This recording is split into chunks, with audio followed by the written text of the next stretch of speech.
Okay, so totally random, but I want to talk about how awesome CR is. CR stands for Celebrate Recovery, and that does not mean it's only for people that are recovering from substances. For example, I've never done any drug in my life, have no desire to. That was just never an option for me. But I do have anxiety, which led to a lot of other things that I had to learn to navigate, as well as OCD. Okay, and I didn't realize how nice it was to be able to be with a group of people that also had things they struggled with. We could talk about it, and CR, Celebrate Recovery, they treat your let's just call it disorders, okay, like your anxiety disorders or OCD disorders.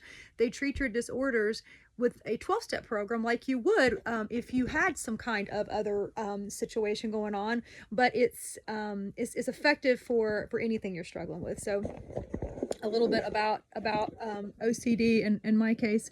I grew up, I remember being like 5 years old, and my main thing I was always worried about is my parents dying. Okay. I used to wake up in the middle of the night and go check on my parents. I was specifically afraid of the house burning down. I would step on cracks, have to close doors a certain number of times. Or like this weird tape would play in my head, like if I didn't do certain things, something bad was going to happen. What the bad thing was, I that was never defined, but something bad was going to happen. I'd make weird deals with God, all kind of things playing in your head. And what that translates into for a 5-year-old is that I was worried. I was worried and upset and scared all the time from the time I was like 5 years old. I remember that. No one sat me down and told me that that's not normal for a 5-year-old to be having those types of thoughts and obsessions and compulsions. The fire thing, that went on for years. And I remember being at the other house, apart from the house that I actually grew up in, and being there and waking up in the middle of the night and going repeatedly to like check on my parents and not getting sleep. I would get on these crying jags, these like crying terrors. My mom would see me coming when I'd have one of my worrying things. I remember like bits and pieces of this. And she'd be like, Erin, what's wrong now? And I'm sure as a mother, it was very frustrating. I got so blessed with Michael. I got so blessed because he doesn't have anything like that. Okay. And when I was growing up, keep in mind, this was the 80s. Okay. So people were not fast to diagnose things like this. And I'm grateful because honestly, I'm fine. I've never been medicated. I never will be. I turned out great. Give or take. But I've never been medicated any kind of way, and I don't intend on it. I learned years ago that a lot of my thoughts and feelings and fears fell into the category of either being things I could give to God or things that weren't going to happen and that weren't even real. I learned that by the time I was probably in my preteen years. And a lot of this stuff, a lot of it you just outgrow, or maybe not outgrow, but you outpace, outdistance, out something. But my parents never had me medicated or anything. Like the main solution when I was growing up in the 80s is you did something, you found something to do with yourself. We didn't even have video games like they do now. It was just different. And I'm glad I grew up in that era, because the way things are now, it's like a two-edged sword. I will say this: the way things are now, it's cool that they have ways to diagnose things and I don't say normalize, but let people know that they're going to be okay.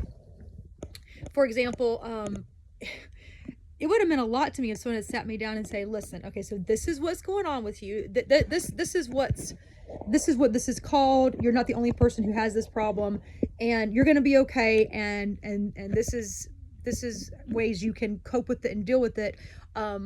And you're not abnormal, okay? And it's not like this is like some curse from God that you worry and you think like this, okay? If someone had normalized that for me, it would have been a huge sigh of relief by the time I was 7 years old. It would have been great. So I do envy kids today having that ability to have that reassurance that, hey, things are normal. What I don't envy kids today is how fast people are to medicate their kids. I can't believe the number of parents and kids that are on different types of drugs. Whereas if it's one thing I feel like too, and this is just my opinion, Aaron doth say, it's one thing to have had it acknowledged and had someone talk to me about it. That would have been great. Nothing was talked about. It was just, why are you crying again? And please don't misunderstand what I'm saying. My parents were never cruel to me about it. I'm saying they didn't know how to deal with it. They dealt with it the best that they knew how to in that era, and they did the best they could, and they did just fine. So don't mistake what I'm saying at all when I say that it just wasn't acknowledged and dealt with and called what it was. It was just, you know, go for a walk, work this out, and I did, and it worked out just fine. So kids today have the advantage of having things diagnosed and being able to call it what it is, and therefore it's normalized and they don't feel so ostracized and isolated when dealing with things. But I'm glad that the catch-22 is, we weren't diagnosed with things, or they weren't acknowledged, or even known about, but we also weren't drugged, and I'm really grateful for that, because that, I just can't even imagine.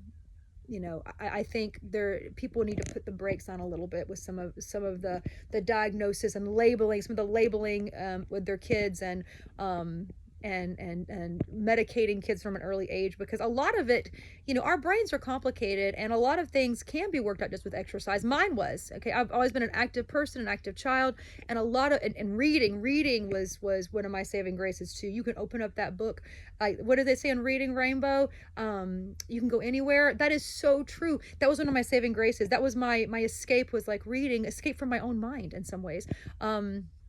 And looking back, it wasn't till I got older that I realized that my OCD was textbook. I mean, it still is. Good Lord, it's just like, I know what it is now. I could go on and on about that, but it's still definitely there, but it's something that I recognize now.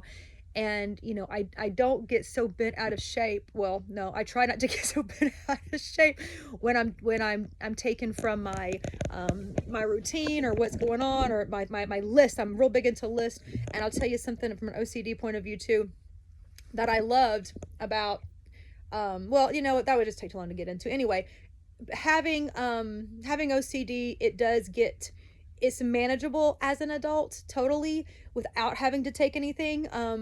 But I'm just saying that, as a child, I know I had it pretty intense. Okay, it wasn't until I got, like I said, I grew up, and I realized just how intense it was. But how this whole video got started, CR, okay, Celebrate Recovery, is such a great ministry, because it addresses things like that, and there's ways to address things outside of any of chemical medication, or call it what it is, drugs. Okay. And CR acknowledges that, and they acknowledge the spiritual component of human beings and humanity, and just the fact that we are spiritual, and a lot of times what we see manifesting as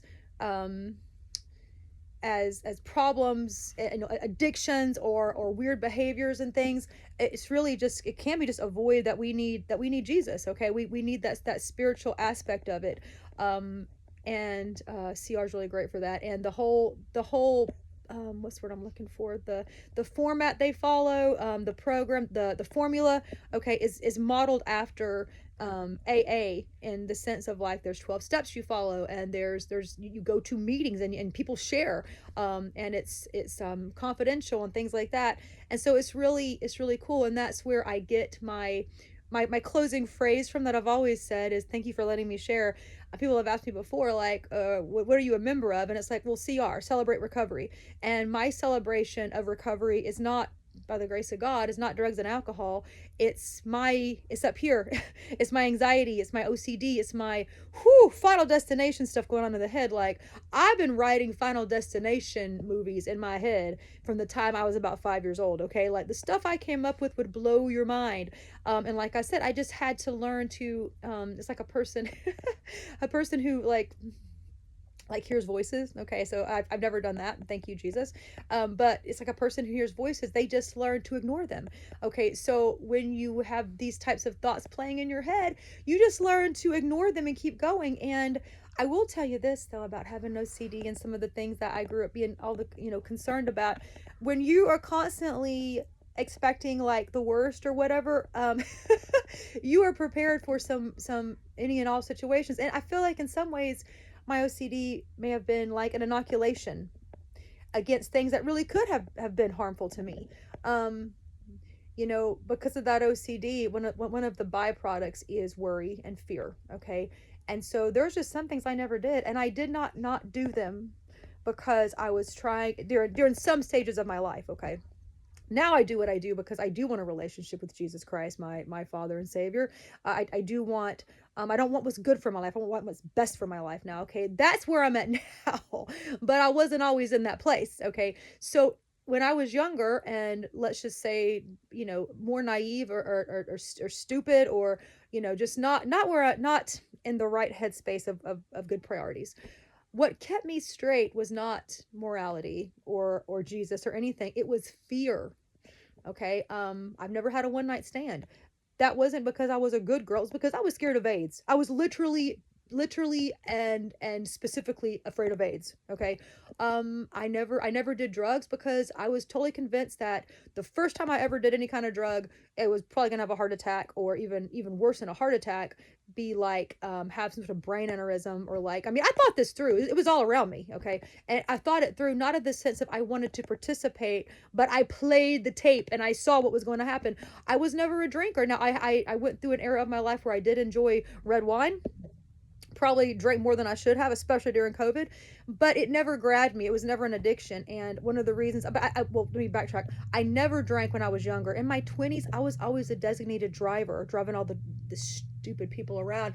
And I got to see firsthand how alcohol makes you stupid. It makes you stupid and crazy, and changes your personality. I saw people's eyes just change. And I ended up somehow being the designated driver most of the time in my 20s, partially because I'm also before got a hold of some things. I'm also a codependent people pleaser. That's a whole other story. But I was always somehow the driver, which by the way, put me in danger. Should have played that tape through better, because I wasn't the one drinking, but I was always there. I was always the one driving the drunk people around. It's a whole nother era. But anyway, my point is, though, I didn't partake. And one of the reasons was because I saw around me what alcohol did to people. And I was convinced that if I ever drank something, I was going to turn into, a raging drunk, or I would wreck my car, or something terrible would happen. And so it kept me in checks. And so drugs, alcohol, and one night stands, and let's just say illicit sex was never on the table either, because in my mind, all these things were going to end in disaster, just absolute disaster. And not participating in any of those things, that's never a bad thing, whatever the reasons are. But the fear mongering, it spilled over into other areas of my life, but it kept me straight for many years in terms of away from things. And I've shared on here before, I did discover it was at some point in my life that actually red wine was kind of nice, and it didn't have to. My introduction to alcohol as a youth was just drunken frat boy kind of crap, and it was just and gross beer, gross liquor, but then when I got, I don't know, it was overseas when I discovered red wine. It was like, oh well, this is something you savor, and that was something that I did enjoy for a while. But that didn't serve me either. That didn't serve me for very long either, because it still makes you frumpy and icky, and don't sleep well. And it came to a point where it didn't serve me either, even in small doses. So we culled that out. But my point is, when I did get older and I did try some of these things, it wasn't, obviously I'm married now, and I wasn't, I was always very monogamous in all my relationships. So that, but that fear factor of illicit sex and disease kept me safe in that regard. The only thing I guess what I'm trying to ramble and get to is the only thing I actually did end up dabbling in was drinking a glass of red wine. And in the big scheme of things, when you look back over your life, that was probably pretty tame overall. So fear's not always a bad thing. OCD it served me in that regard. It kept me out of some situations and lifestyles that were just never even a question, because I was afraid I would pretty much instantaneously die if I participated. But the flip side of that is, oh my gosh, the OCD and the second guessing and the stuff, which is probably one of the reasons that I do a lot of things I do now. But that all being said, CR. I highly recommend CR, whatever your thing is. So if it's emotional, if it's OCD, if it's Anxiety, okay, which is another thing that I have. Anxiety, code. Oh, that's what I was trying to remember. Codependency. People hear codependent and they think that means like, oh, you're like dependent on somebody. No, no, that is not all that codependent. That is not what codependent means at all, actually.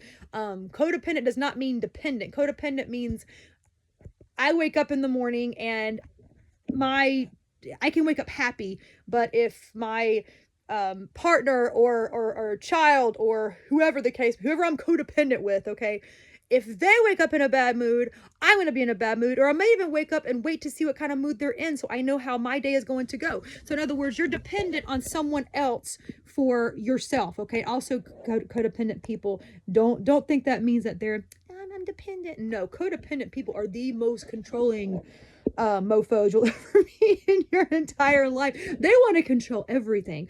And a lot of that is rooted in fear. Let me tell you why. I'll wrap this up pretty soon. But if you're a fearful person, and I've lived this, okay? I didn't realize it was codependency for a long time. If I'm codependent, I become controlling because I'm fear-based, okay? Well, especially if I'm OCD, I'm really fear-based then, or all the other stuff I had. But if I can control it, okay, then I can make sure it goes well. If I can control something, then I can control the outcome. Nobody gets hurt, okay? So codependents, they can end up being, I mean, you do have some malicious people, but I'm saying overall, a codependent's need for control is not necessarily rooted in being malicious or thinking that they're better than you or always right or that you're stupid or anything like that. It's because they want things to go well. They're fearful. They're fearful of things going wrong and things not turning out right. And so therefore, if I can control it and be responsible for it, then I can make sure it goes well and fair and good. Okay, that's codependent. A lot of codependence in CR, a lot of codependence in CR, a lot of anxious people, a lot of a lot of anger, because a lot of these things also cause a lot of anger, a lot of frustration. Anyway, CR is just great. The reasons that I went, and I'll just go ahead and share, because anyone who knows me already knows. Obviously I've had OCD my whole life, still unmedicated, still good to go. Anxiety and very codependent tendencies, we'll call them. And that's why they call it recovery, in the same sense that like a person who's recovering from substance abuse, they always refer to themselves as recovering, okay? In a lot of ways, a person with some of these personality, we'll call them attributes, not defects or disorders, we're also always in the process of recovering, and we can have relapses and things. The same terminology can apply. Having said that, this is where I stop the comparison, because I also believe that we have new identities in Christ. And what that means is that I can come from a place of being codependent. That can be my tendency, that can be my experience, that can be my Achilles heel, so to speak. But at the end of the day, Christ can break all those bonds, and he may not be able to, well, not he can't, might not be able to. Your story might not be that he erases those things, but he will absolutely get you through it, and he'll absolutely be there, and you can still have a wonderful, great life, even if you spent your childhood worrying about fires. I will bear witness to that. All right. So yeah. So CR is great. It's great for people like me, people like you, people like everybody. And that is why I will close with this by saying thank you for letting me share.